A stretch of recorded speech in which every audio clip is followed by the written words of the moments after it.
Hello, good evening. सो आज जो topic हम उठाएंगे दैट इज फाइनेंशियल प्लानिंग। ठीक है। और financial planning is quite important topic क्योंकि इसमें से क्वेश्चंस आते हैं।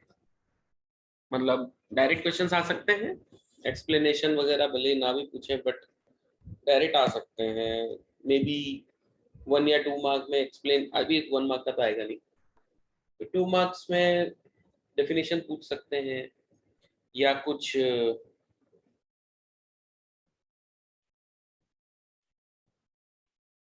हाँ, तो आई वाज सेइंग कि financial planning is an important topic here and generally questions are asked from financial planning.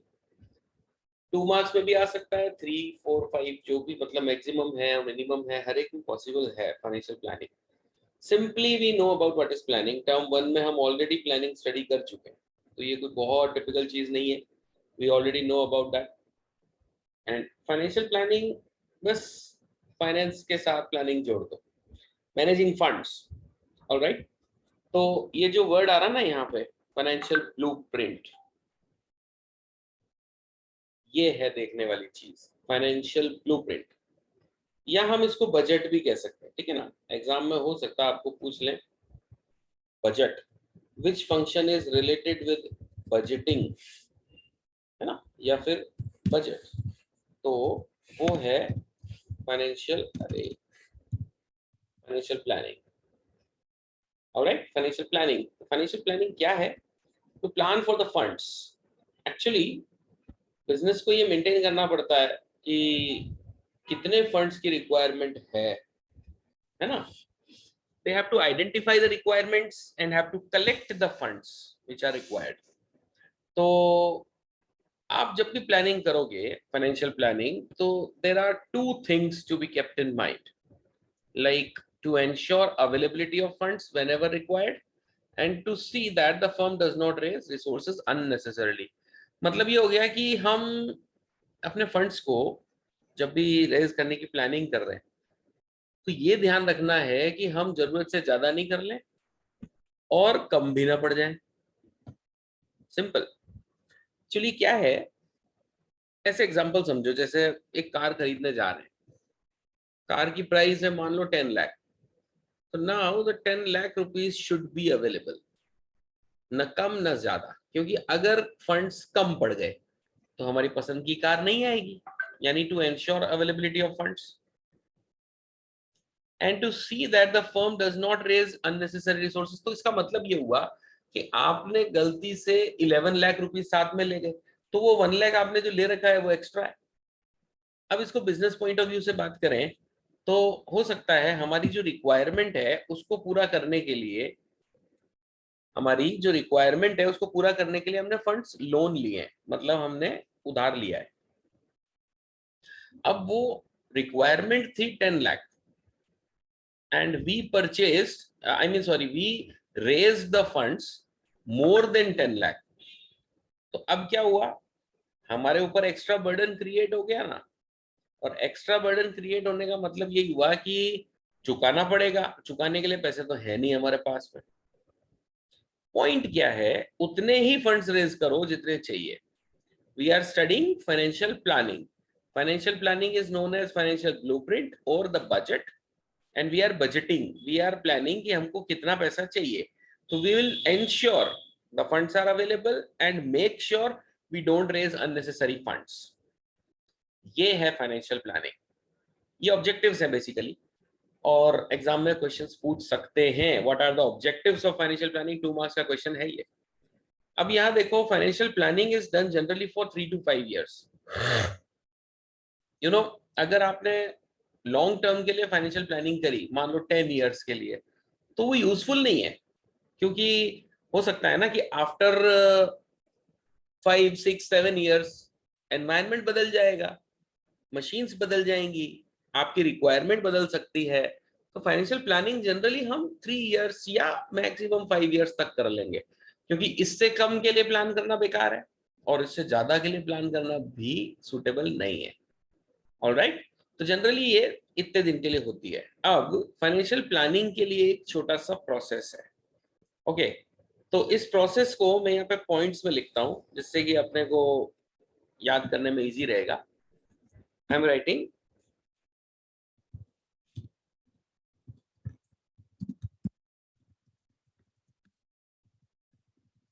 Financial planning का प्रोसेस। सबसे पहले take an objective,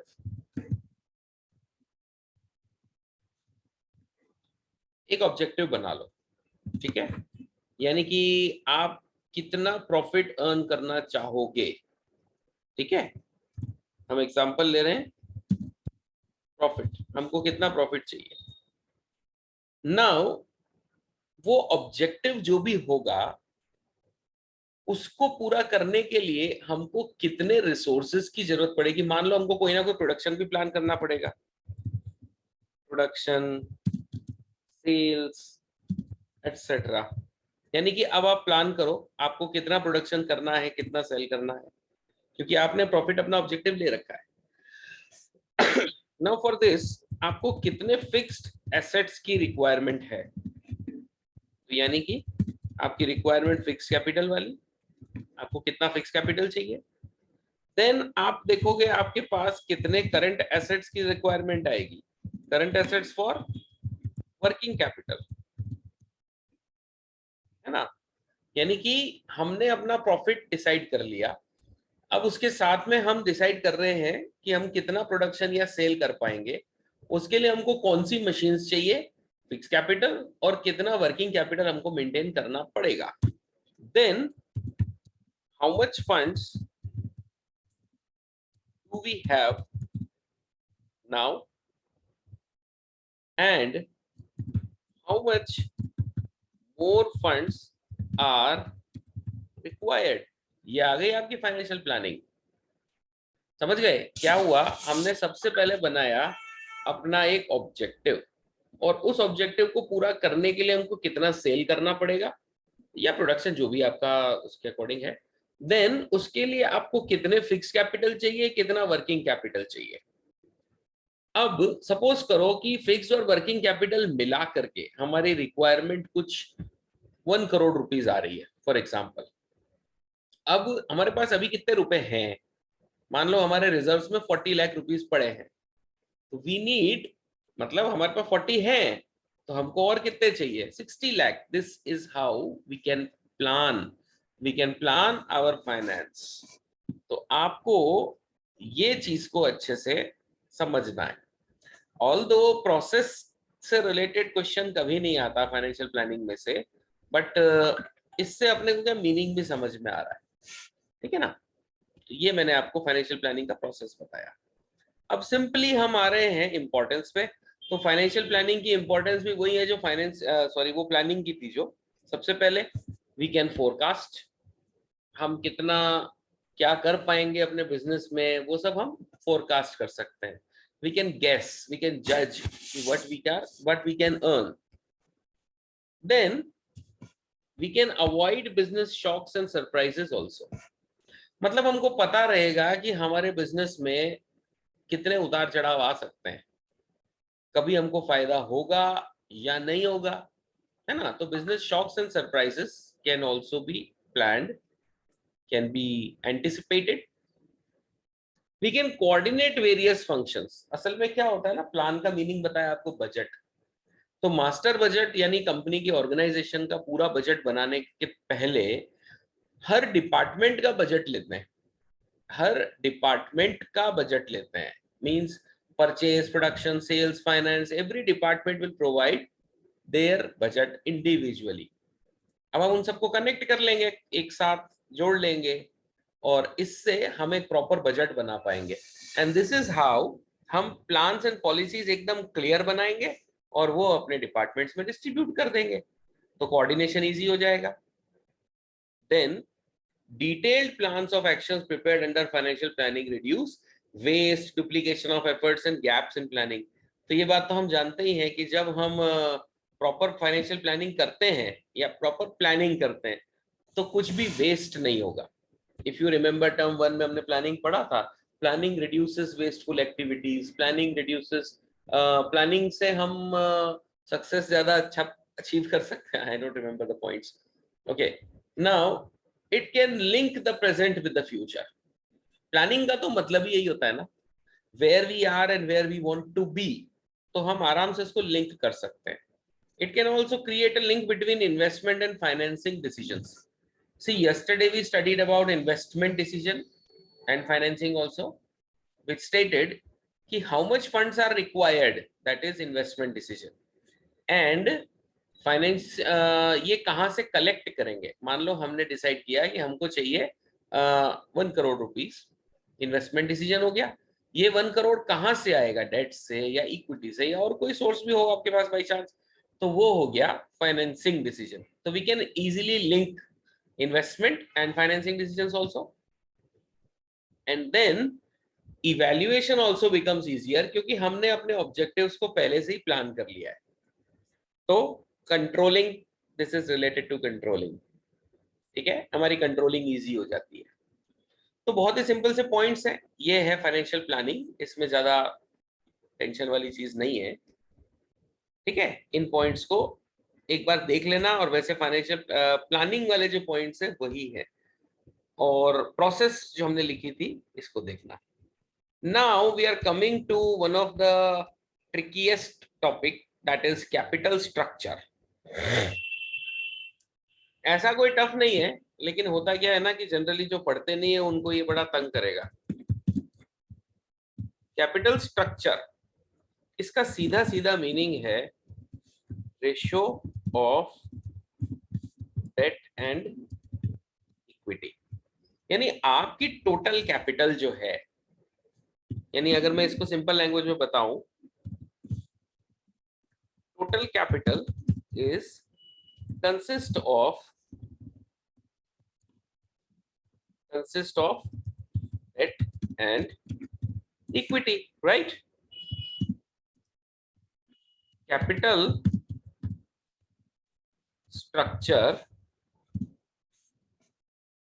structure actually creates the ratio, या वो जो रेशो हम बना रहे हैं ना, उसको हम डेट और इक्विटी में कितना कितना डिवाइड करने वाले हैं उसको कहते हैं. Capital structure is the division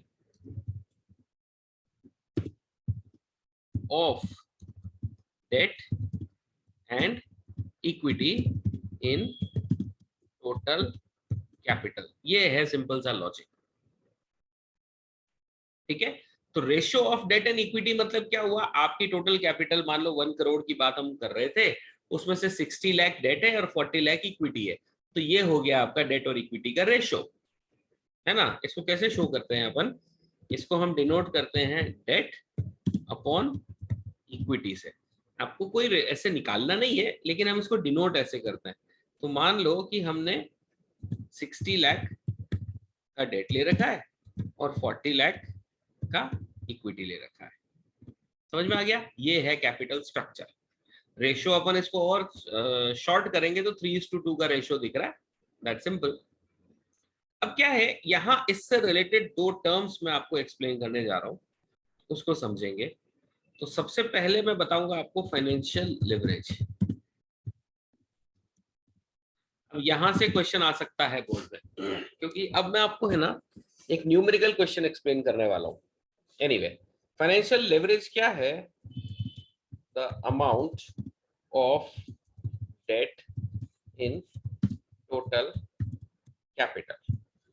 आपकी टोटल कैपिटल में कितना डेट है, ठीक है, उसको बोलेंगे फाइनेंशियल लेवरेज. तो साफ साफ दिख रहा है हमारी 1 करोड़ की कैपिटल पे 60 लाख का डेट है, ऊपर वाले एग्जांपल में दिख ही रहा है. इसको बेटा दोनों जने ध्यान से सुनना.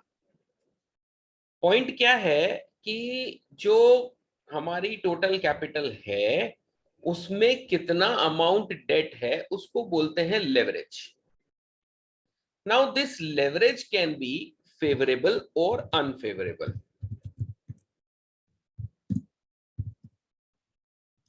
और लिख देते हैं, ऐसे नहीं, मैं इसको है ना टेबल में लेता हूं. फेवरेबल होगा या अनफेवरेबल होगा। ठीक है, अब फेवरेबल फाइनेंशियल लेवरेज कब होगा, जब हमारा ROI will be greater than cost of debt. और वहीं पर अगर हमारा ROI हमारे कॉस्ट ऑफ डेट से कम होगा तो लेवरेज विल बी अनफेवरेबल। ठीक है, अब इसको थोड़ा सा एलैबोरेट करेंगे, ROI होता क्या है तो मैं यहां बताऊंगा। ROI मींस, पहली बात तो इसका मीनिंग लिख लेते हैं अपन ऐसे, return on investment.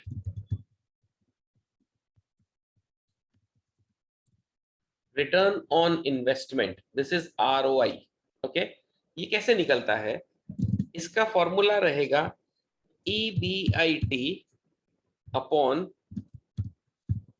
Total investment into 100।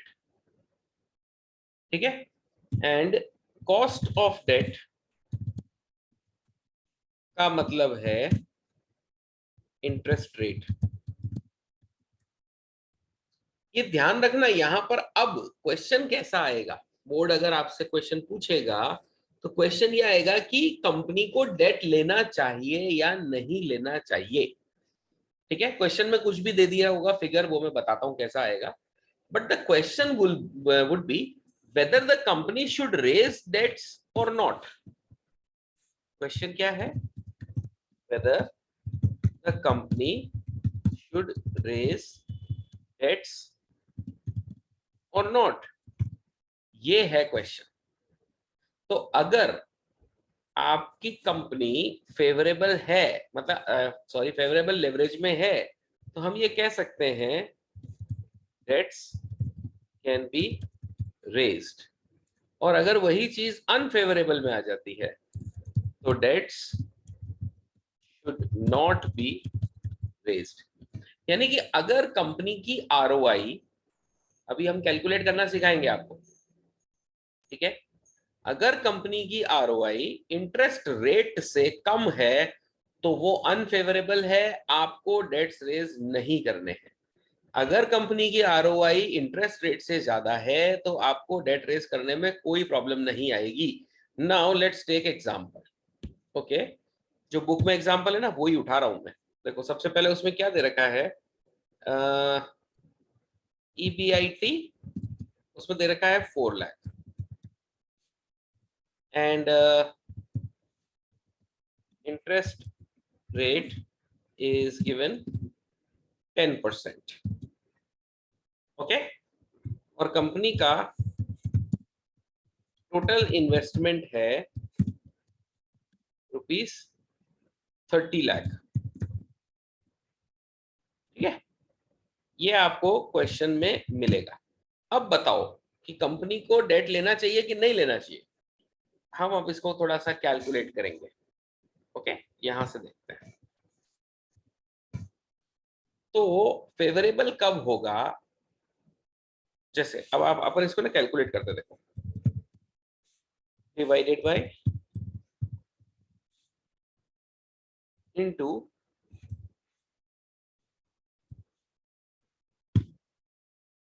तो ये कितना आएगा, मेरे ख्याल से यार इसमें तो ये देते ही आंसर दे देता है, ये गलत निकाला इसमें। This is going to be 13.33%, ये आएगा आंसर। ठीक है, तो ये है कंपनी के लिए फेवरेबल कंडीशन, क्योंकि कंपनी का जो ROI है that is 13.33%, which is greater than 10% cost of debt, यानी कि company is in favourable condition. समझ में आया क्या? ये हमारे सामने दो सिचुएशंस हैं। ठीक है ना, अब अगर मैं समझूं कि कंपनी की जो EBIT है वो हो गई है कम, और यहां पर भी इंटरेस्ट रेट में कोई फर्क नहीं आया है, टोटल इन्वेस्टमेंट है जैसे ही है, तो अब क्या होगा, this is going to be 2 lakh divided by 30 lakh into 100,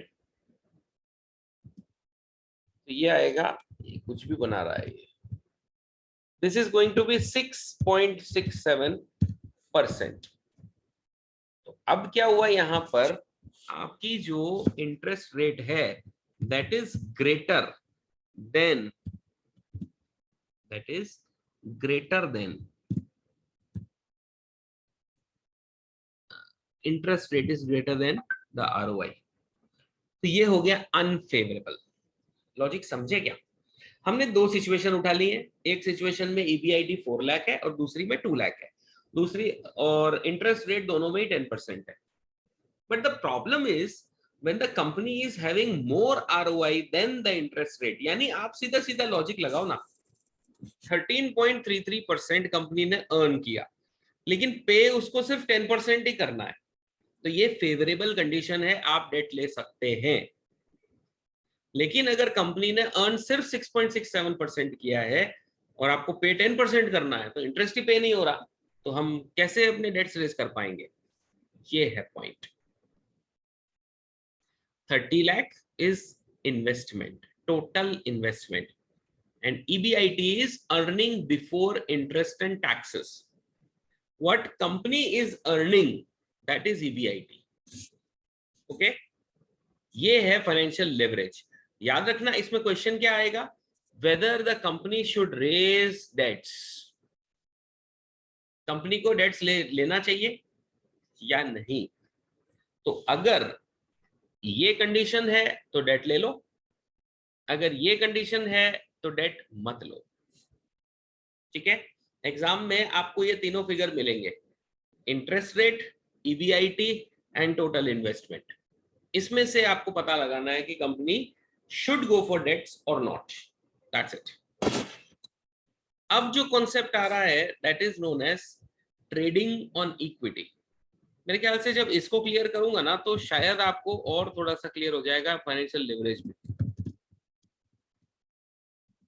trading on equity का मतलब है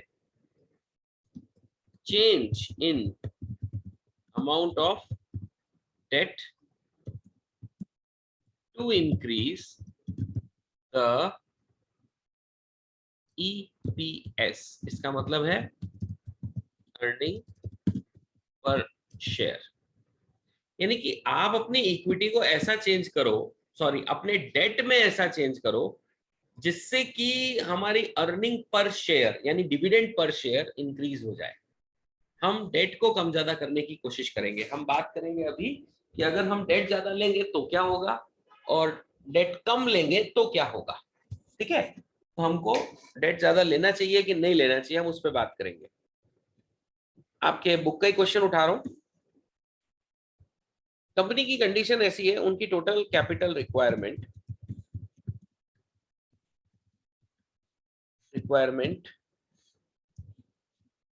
है ₹30 लाख। ठीक है, इसको अब हम डेट और इक्विटी में डिवाइड करेंगे। ठीक है, सिचुएशन 1 में मैं डेट नहीं ले रहा बिल्कुल भी और पूरा का पूरा इक्विटी में डाल देता हूं। ठीक है,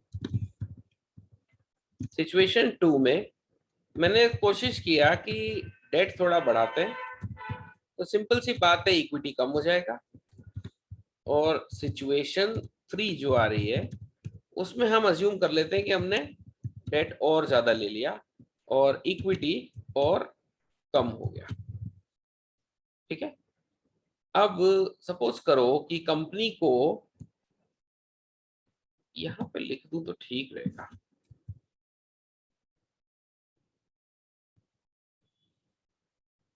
ये भी कमाल है।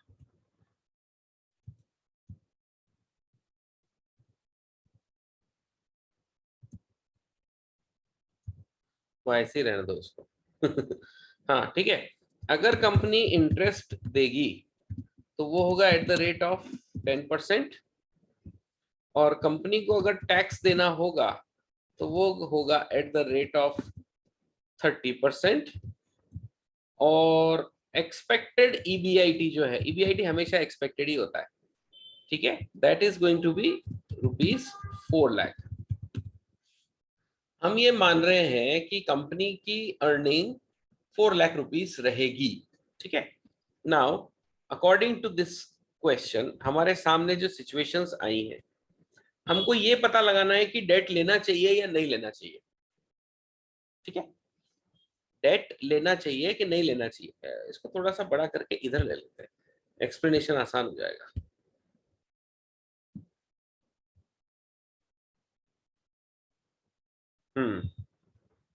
तो हम ऐसा लिख लेते हैं, ईबीआईटी जो आ रही है कंपनी की, अलग अलग सिचुएशन के अंदर भी अपन ले लेते हैं। सिचुएशन 1 में 4 लाख, सिचुएशन 2 के अंदर भी 4 लाख, क्योंकि हमारी अर्निंग तो यही आने वाली है।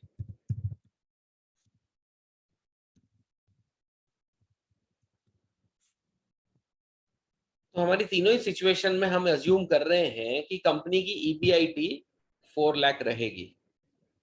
इसमें से हमको सबसे पहले लेस करना पड़ेगा इंटरेस्ट। अब देखो, फर्स्ट सिचुएशन में there is no interest, I mean there is no debt, तो सीधी सी बात है यहां पर इंटरेस्ट भी नील हो जाएगा। लेकिन नेक्स्ट सिचुएशन में अगर अपन देखते हैं तो यहां पर 10 लाख रुपीस डेट है, यहां 20 लाख रुपीस डेट है। तो इस हिसाब से 10 लाख का 10% इंटरेस्ट, देखो अमाउंट है 10 लाख, इंटरेस्ट है 10%, तो 10 लाख का 10% will be 1 lakh, and simply यहां चले जाएंगे 2 लाख, ठीक है। ये हमको लेस करना है, तो जो बचेगा उसको बोलते हैं earning before tax. So this is going to be 4 lakh, 3 lakh and 2 lakh. ये आपकी सेविंग, मतलब आपको जो बच रहा है ना इंटरेस्ट देने के बाद, वो अमाउंट है ये। इसमें से वापस लेस करेंगे टैक्स। अब क्योंकि टैक्स अर्निंग बिफोर टैक्स पे लगने वाला है, तो 4 लाख का 30%। बच्चे अक्सर गलती कहाँ करते हैं, इंटरेस्ट काट लेते हैं ऊपर वाले, सॉरी, जो टैक्स होता है ना वो भी ईबीटी पे काट लेते हैं। मैं गलत बोल गया, वो भी ईबीआईटी पे काट लेते हैं टैक्स, लेकिन ऐसा नहीं है, आपको टैक्स काटना है अर्निंग बिफोर टैक्स में, ठीक है। तो 30% डिडक्ट होगा 4 लाख में से, तो 4 लाख का 30% होगा 1,20,000, और 3 लाख का होगा 90,000, और 2 लाख का होगा 60,000। तो अब जो आंसर आएगा वो है ईएटी, यानी अर्निंग आफ्टर टैक्स। तो this is going to be 2,80,000, 2,10,000 and 1,40,000। अब कितनी इंटरेस्टिंग बात है, जहां पर कंपनी ने डेट सबसे ज्यादा ले रखा है, यानी कि थर्ड सिचुएशन, वहां कंपनी के पास अर्निंग आफ्टर टैक्स बहुत कम बच रहा है। बट अब हमको निकालना है ईपीएस, और ईपीएस का फॉर्मूला क्या रहता है, ये होता है earning after tax divided by number of shares, ठीक है। कितने शेयर्स हैं उसमें हमको डिवाइड करना रहेगा। अब इसी हिसाब से हम बात करें तो यहां नंबर ऑफ शेयर्स दे ही नहीं रखे, हमारे क्वेश्चन में नंबर ऑफ शेयर्स है ही नहीं। तो हम क्या करेंगे, एक शेयर को 100 रुपए या 10 रुपए में अज्यूम कर लेंगे, ठीक है। एग्जाम में हो सकता है आपको शेयर की रेट ना दे, तो अज्यूम कर लेना। अब अज्यूम कर लिया, तो ये 30 लाख है रुपए के इक्विटी है, 30 लाख रुपीस का इक्विटी, यानी कि 10 रुपीस का अगर एक शेयर हुआ तो ये हो गए 3 lakh. Number of shares will be 3 lakh now, ये हो जाएंगे 2 लाख और ये हो जाएगा 10 लाख 1 लाख सॉरी। ठीक है, तो ईपीएस कैसे निकलेगा? अब हम यहाँ पर ईपीएस लाते हैं, एक सेकेंड। ईपीएस कैसे निकलेगा इसके अकॉर्डिंग देखना, 2,80,000 divided by number of shares 3 lakh.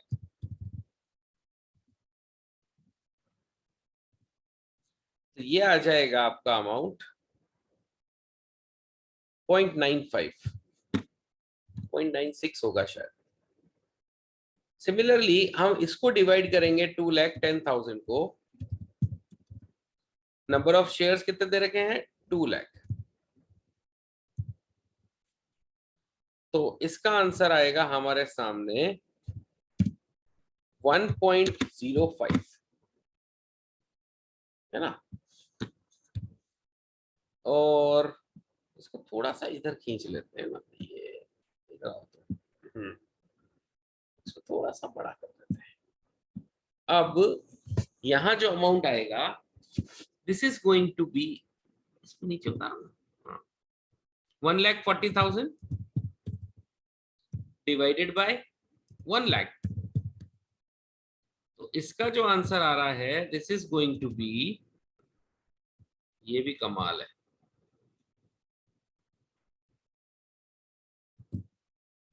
This is going to be 1.4। तो पॉइंट क्या निकल के आया हमारे सामने कि जब हमने डेट्स ज्यादा लिए तब हम ज्यादा ईपीएस दे पा रहे हैं। You can see in third situation हमारी अर्निंग जो बच रही है वो कम बच रही है ना, हमारी अर्निंग जो है वो कम है, और फर्स्ट सिचुएशन में अर्निंग ज्यादा है।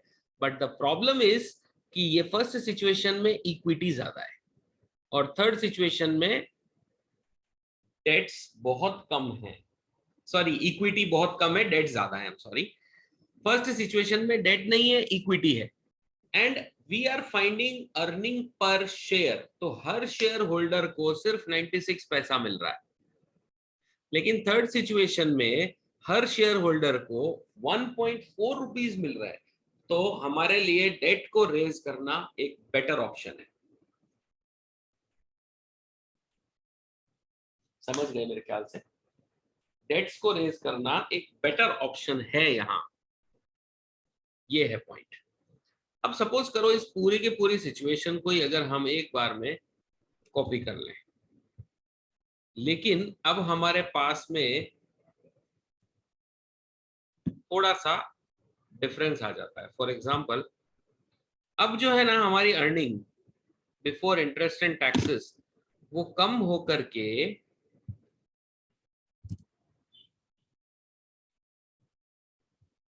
2 लाख रह जाती है फॉर एग्जांपल। तो अब क्या सिचुएशन आ जाएगी, हमारा अर्निंग बिफोर टैक्स जो है वो यहाँ पर तो 2 लाख पूरा ही बचेगा, बट ये कम हो गया, और ये तो मजे की बात सब कुछ ही डिलीट हो जाएगा क्योंकि ये बचा नील। हमने अपनी अर्निंग में से सारा का सारा इंटरेस्ट निकाल दिया, और अब यहां पर भी सिचुएशंस बदलेंगी। देखो ये रह गया 60,000, ये आ जाएगा 30,000, तो अब ईएटी जो बचेगा ये होगा 1,40,000, और यहां जो ईएटी आएगा वो बचेगा सिर्फ 70,000। तो अब 1,40,000 और ये जो है 70,000, ठीक है। तो this is going to be 0.44 and this is going to be 0.35। अब याद आ गया आपको, हमने अभी इससे पहले आपको फाइनेंशियल लिवरेज वाली कंडीशन बताई थी। ये देखो 4 लाख जब हमने अर्न किया था तो कंपनी ने 13.33% लिवरेज लिया है, सॉरी आरओआई लिया है। तो ये वाली सिचुएशन हमने यहां पे बताई आपको फर्स्ट में, ये because company was earning 4 lakh and company is able to earn a better ROI, ये कनेक्टेड पॉइंट्स है ना। लेकिन वहीं पर जब कंपनी ने 2 लाख ही अर्न किया है तो उनका ROI 6.67% आ रहा है, एंड दैट इज वाई यहां पर कंपनी इज एबल टू पे मोर EPS। तो लॉजिक क्या निकल के आ रहा है? सबसे पहली बात, अगर कंपनी के पास, if company earns more, it should go for debts, ठीक है? And ideal ratio of debt and equity is 2:1। ये आइडियल रेशियो है। तो राशन गलत लिख दिया, इसको रेशियो करना चाहिए। Ideal ratio of debt and equity is 2:1। ये कुछ चीजें हमने आज जो बताई है ना आपको, इनको अच्छे से समझना, क्योंकि एग्जाम में अब अगर क्वेश्चन ये आता है कि कंपनी कितना अमाउंट EPS में दे पाएगी, what amount the company will be able to pay as EPS, तो आप निकालोगे ट्रेडिंग ऑन इक्विटी। और अगर कंपनी के लिए पूछते हैं कि whether the company should raise debts or not, तो आप निकालोगे फाइनेंशियल लेवरेज, और उसके अंदर से भी फेवरेबल अनफेवरेबल देख करके डेट लेना चाहिए कि नहीं, ये बता दोगे। और यहां पर क्वेश्चन क्या अराइज हो रहा है हमारे सामने, कंपनी EPS कितना दे पाएगी। तो this is the concept of capital structure in numerical form. तो मैंने आपको आज 2 न्यूमेरिकल बताए हैं, और एक न्यूमेरिकल और आएगा वर्किंग कैपिटल वाला, वो मे बी आगे देखेंगे। तो आज के लिए तो इतना ही रह पाएगा। आपकी तरफ से कोई डाउट हो तो यू कैन आस्क।